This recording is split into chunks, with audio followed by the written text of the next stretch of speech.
Dragon's Dogma 2 was disappointing. It's a good game, but it's a good game in all the same ways that Dragon's Dogma 1 was good. It's good in the same ways, and it's bad for the same reasons. And that's because Dragon's Dogma 2 is not a sequel, it's more like a remake. So much so that it even remade that depressing feeling of unrealized potential that was so common in the original. Dragon's Dogma 2 did not live up to that potential, and in this video I'm going to explain the many reasons why.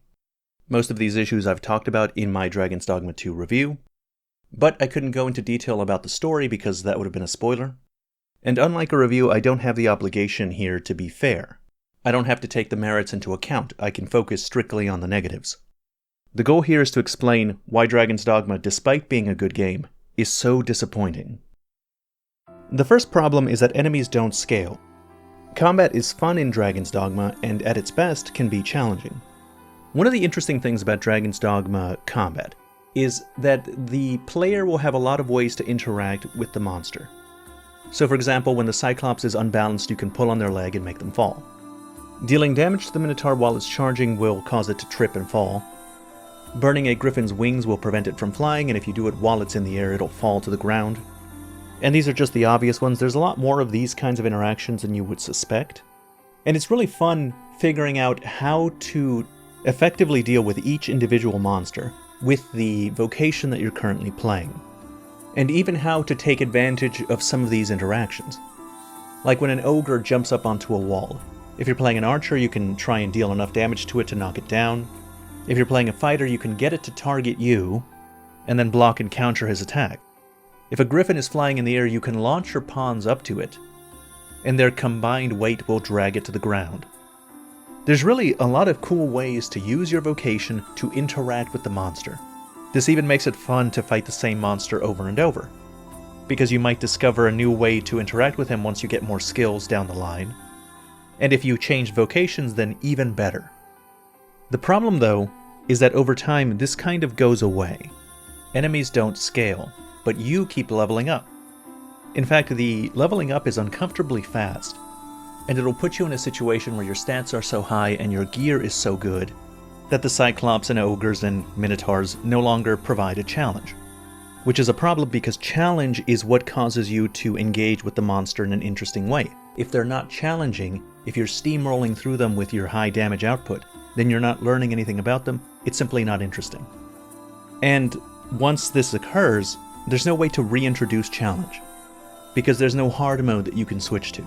There's a New Game Plus, but there's no new scaling introduced in the New Game Plus that makes fighting these low-level monsters with high-end gear interesting, which is something I strongly feel they should implement. The lack of scaling is really damaging, and it's made worse because the game has low enemy variety. It wouldn't be so bad if each individual monster had set stats and didn't scale if there were more monsters that you saw and interacted with throughout the experience. But there's not. For the first half of the game, the majority of the things that you're going to see are Cyclops, Minotaurs, and Ogres. And they're the same, they don't scale. You will quickly outpace them, and the situation gets worse if you actually like the game and want to be thorough. In the worst case scenario, you can be over-leveled for an enemy you haven't seen yet. Like I said, the best part of the combat is for the enemy to be challenging, and for you to figure out how to deal with it with your vocation. And conversely, the worst part of it is when you are fighting an enemy you've never seen before, but you've become so strong that you steamroll it without being able to appreciate or understand its moves, meaning that you'll be inadvertently punished for enjoying the game and going slowly. The enemy variety problem doesn't really get much better once you go into Batal. There are a few more monsters there that become more common, the Griffin especially, but for the most part, you just get new versions of the same old monsters. So instead of ogres, you'll be fighting the Grim Ogre. Instead of Minotaurs, you'll get Gore Minotaur. And the same goes for the smaller enemy types. You'll be fighting wolves and saurians and harpies and goblins until you head to Batal, and then you'll be fighting differently colored wolves and goblins and zombies and harpies. Occasionally those different versions will be different enough that you need to learn something new to deal with them. But that's rare, that's the exception.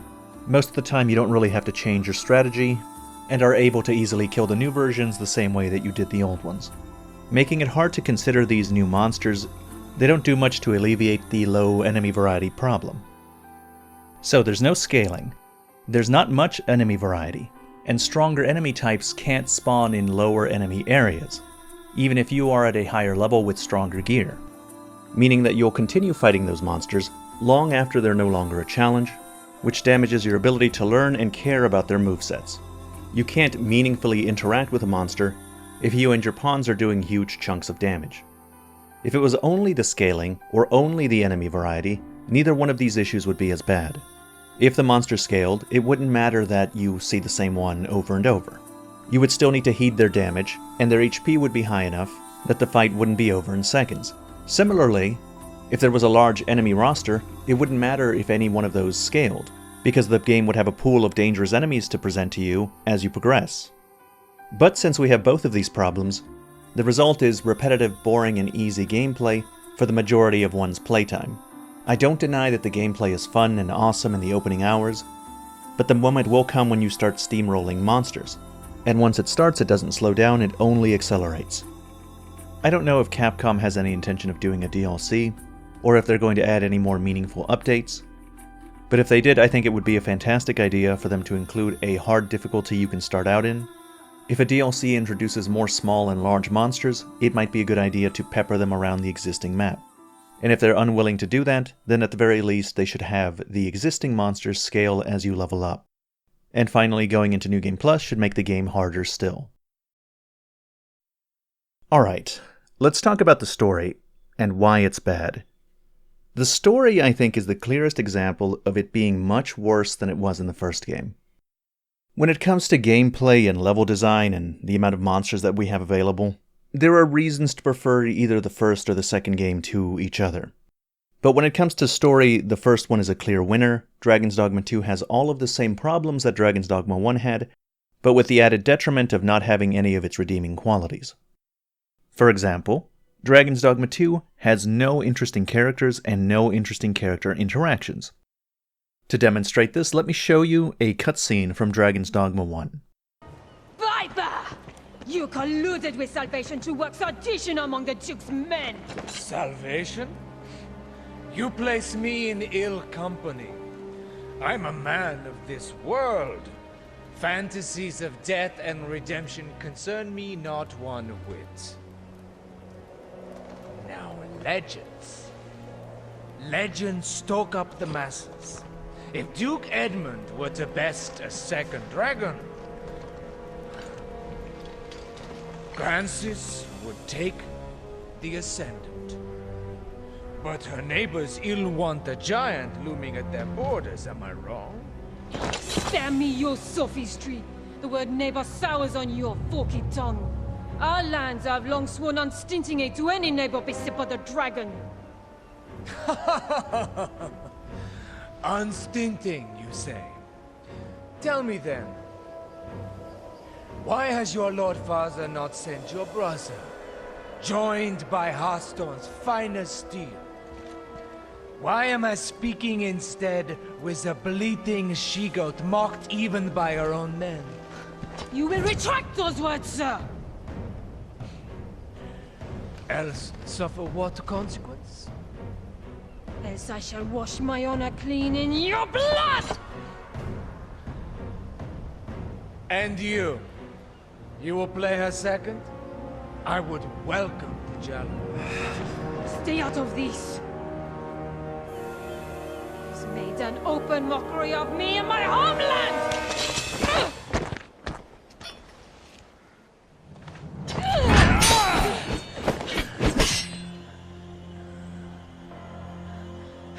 Do it! Your head is a meager trophy. The men of the fort may have use of you yet. Even a she-goat's skin can warm a desperate man of nights. What? He's no slander beneath you?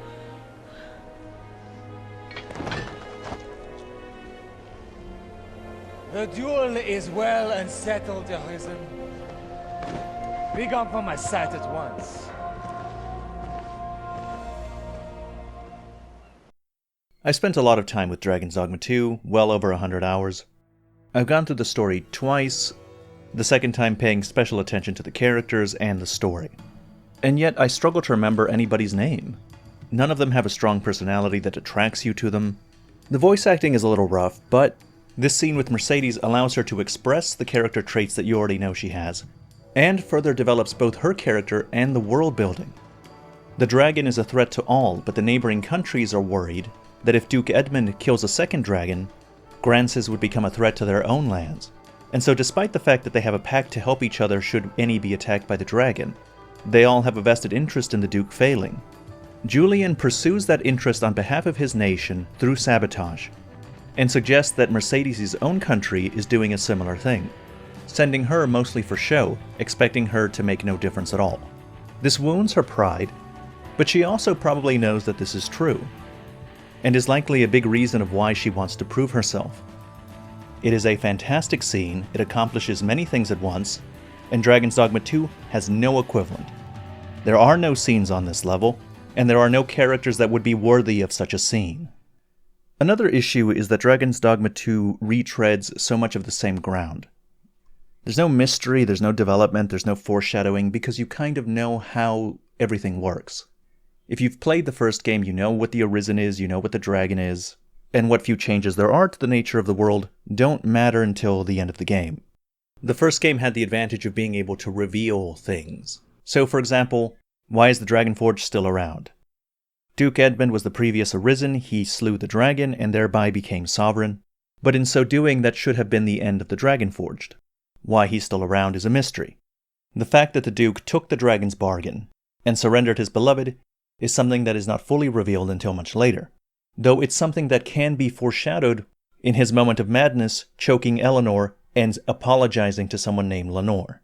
You don't fully understand until later that he is racked with guilt at having sacrificed his beloved to the dragon out of cowardice. Because Dragon's Dogma 2 chooses to retell a very similar story as the first one, it eschews all the advantages that come with unraveling a mystery.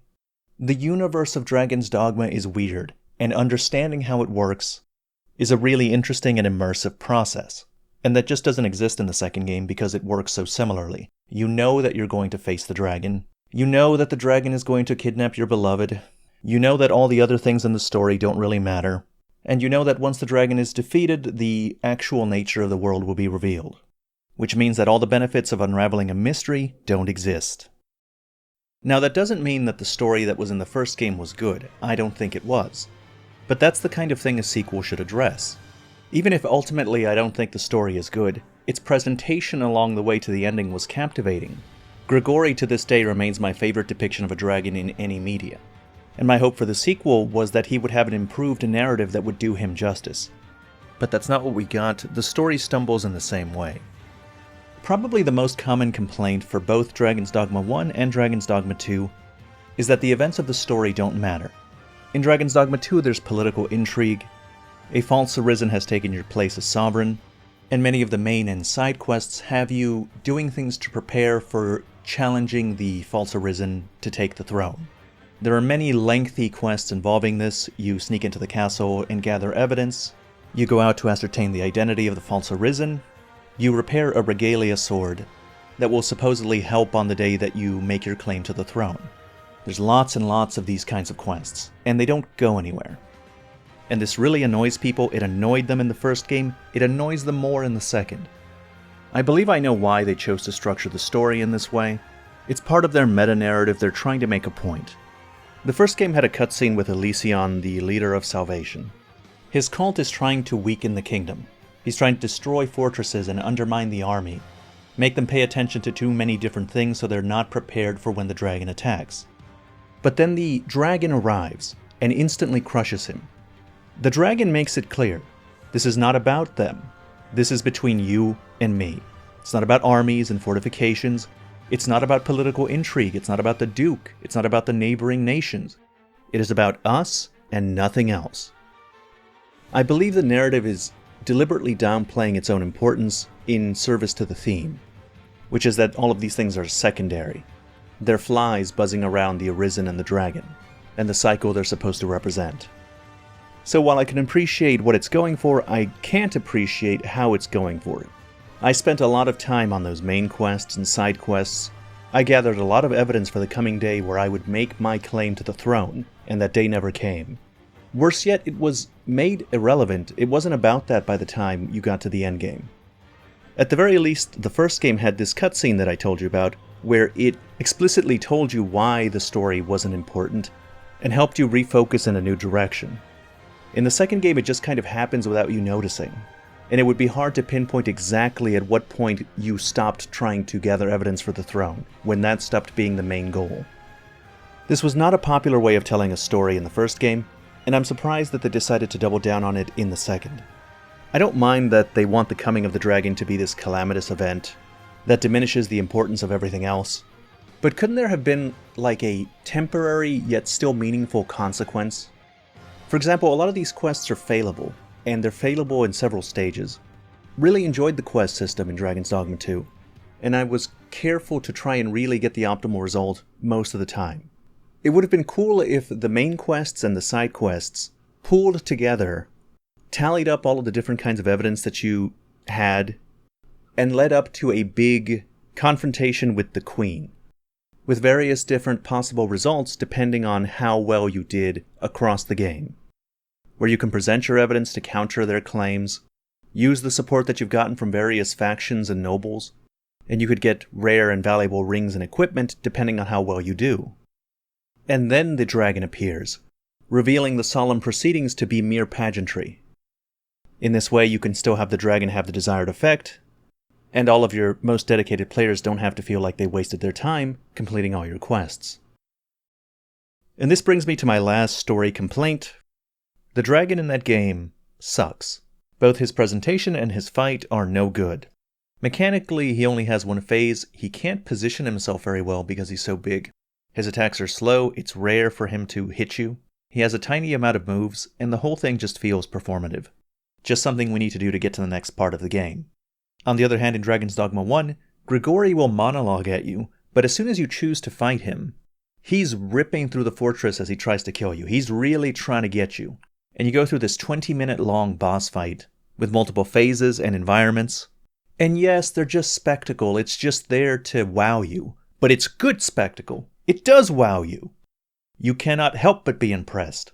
And then after that, you'll go into a final phase that is like the one in Dragon's Dogma 2. But even in that one, it's a lot more engaging. He moves around more and is much less anemic than the one in Dragon's Dogma 2. And more important than the fight, the presentation of Grigori is what really makes him stand out. I'm going to rest my case by just showing it to you. When I talk about the potential of the first game and what I wanted out of the second, this is the kind of thing I'm talking about.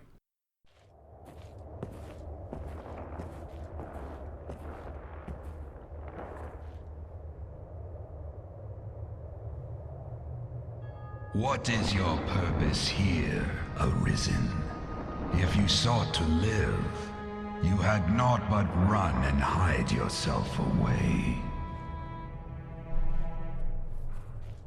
But then, tell me, child of man, what does it mean to live in truth? To wage war against the passing of days? To pray to the unseen for a few breaths more? To raise grand cities from stone and spawn new life in turn? Mankind has done this, yes, and more. But is the tapestry you weave truly of your own design? We eat when hungry, and we sleep when tired of eating. We kill them as we want them dead. Their kind is easy to fathom. They go on living from simple fear of death.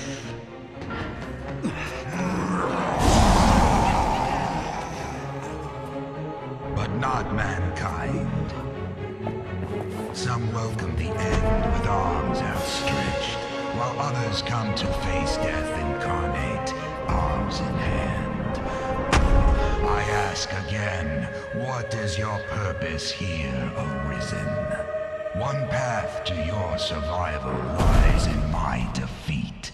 Still my heart, and you stay the coming end. Another path before you is to offer up that which you hold most dear. Abandon all delusions of control.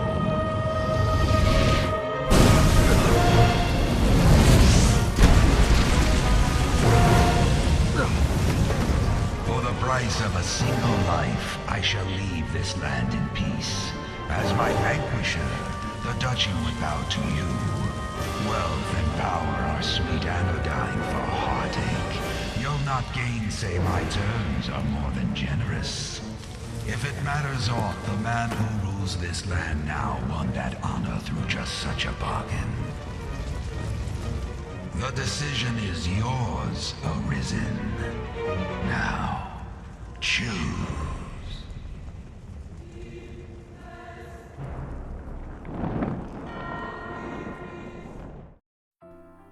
Originally that was going to be the end of the video, but I thought up of a few more complaints while I was working on it, so we'll stick them at the end here. DD2 reduced the armor slots that you can have. Here you can only have chest, head, and leg pieces. But in the first game there were layers. There were 2 chest slots, one for clothing and one for armor to go over it. There were 2 leg slots, clothing and then armor to go over it. And an individual slot for arms. This was great for customization. You could tailor your character to look how you wanted. When Itsuno was asked why the armor slots were reduced, this is what he said. So for Dragon's Dogma 2, we changed the armor system and simplified it with the goal that people choose different things to have more visual variety. We wanted to balance it in a way so that people wouldn't end up always choosing the same thing. He then says, this time we made a conscious goal of trying to create something that even at high levels people would be encouraged to choose different things. There will be some visual variety into what people were choosing. My opinion on this quote is that it's obvious nonsense. When asked, why did you take out customization options and variety? Itsuno responds, oh, it's to increase variety. It's so people don't all wear the same thing at the endgame. And I just don't understand why someone would think that taking out customization options would make people choose different armor sets at the end of the game. Those two things are not related, and it clearly doesn't work. Go to the Rift at the endgame and look at the different pawns and what they're wearing. For the most part, they're all wearing the same sets of high-end gear. And they're doing it for the same reasons people tended to go to one particular armor set in the first game. Because it's really good, it has good stats. If you wanted to have a lot of endgame variety, you can make low-level armor pieces increase dramatically in stats when you Dragonforge them, to the point that they can be competitive with the best armor in the game.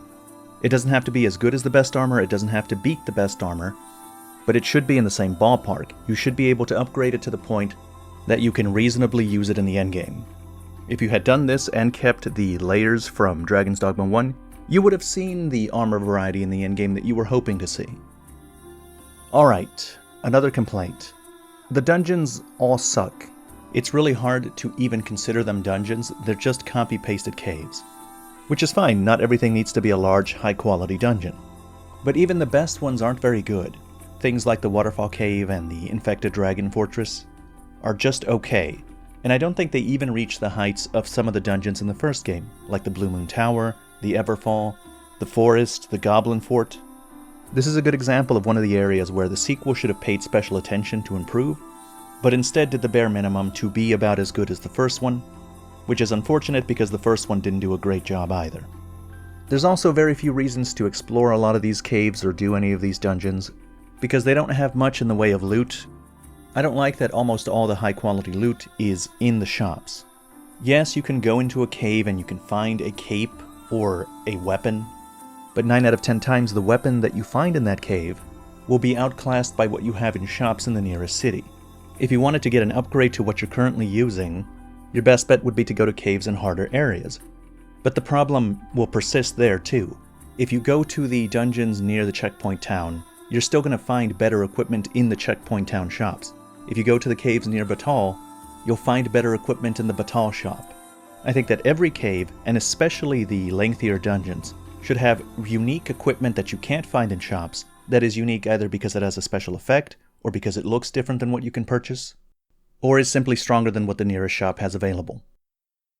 Finally, my last complaint is that it was a very bad idea to reduce the number of skill slots from 6 to 4.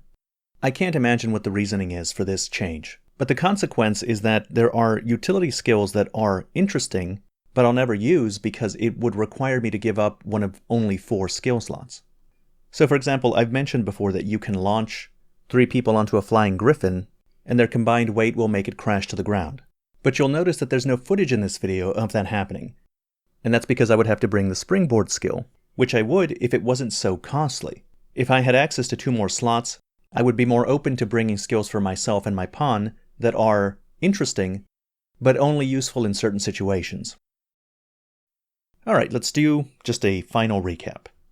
Dragon's Dogma 2 in a vacuum is a good game, brimming with potential. But it doesn't exist in a vacuum. It exists in a world where Dragon's Dogma 1 already existed, and that same potential was apparent to everyone. Dragon's Dogma 2 failed to improve meaningfully from the first one, didn't capitalize on the potential it had, is a complete downgrade in terms of story, a side grade in all other ways, and if you take the Dark Arisen DLC that Dragon's Dogma 1 comes with and the fact that the first game has a hard mode, is overall just an inferior product. That's the end of this video.